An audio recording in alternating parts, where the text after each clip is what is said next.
In 1913, 5 of the 7 Frickleton brothers, William, Samuel, James, Thomas, and Herbert, were working at the Blackball mine near Greymouth in New Zealand.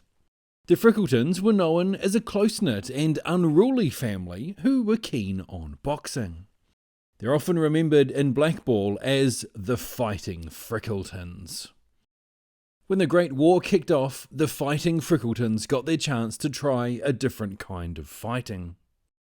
From this group of brothers, Samuel was initially deployed to Egypt in February 1915, but was medically discharged in November of the same year with tuberculosis.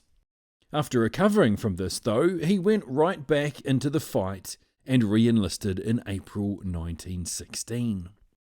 On the 7th of June 1917, Frickleton was part of the Battle of Messines in Belgium, and it was here that he was involved in an action that would see him awarded the Victoria Cross. The citation for the award appeared in the London Gazette on the 2nd of August 1917 and read as follows: "For most conspicuous bravery and determination when with attacking troops, which came under heavy fire and were checked. Although slightly wounded, Corporal Frickleton dashed forward at the head of his section, pushed into our barrage, and personally destroyed with bombs an enemy machine gun and crew which was causing heavy casualties. He then attacked a second gun, killing the whole of the crew of 12. By the destruction of these 2 guns, he undoubtedly saved his own and other units from very severe casualties, and his magnificent courage and gallantry ensured the capture of the objective. During the consolidation of the position, he received a second severe wound.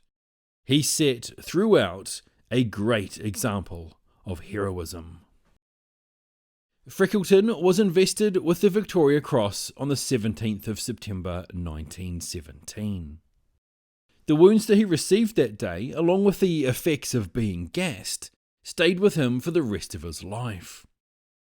When he was eventually repatriated in June 1918, he was given a hero's welcome with large civic receptions in the main New Zealand cities and on the west coast.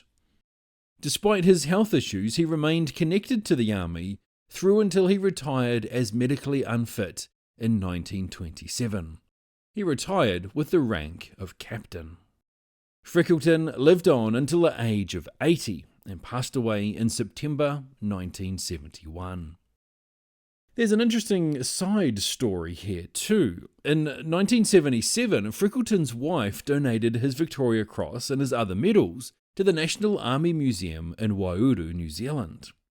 His Victoria Cross was one of 9 on display, along with over 80 other medals, when the museum was robbed in December 2007.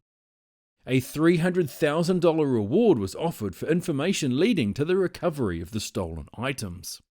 And in February 2008, all of the medals were recovered by the police. Frickleton's Victoria Cross is still held by the museum today, and his life is memorialised in an installation in Messines, Belgium, and a barracks is named in his honour at the Burnham military camp in Christchurch. He's laid to rest at the Taita Servicemen's Cemetery in Lower Hutt.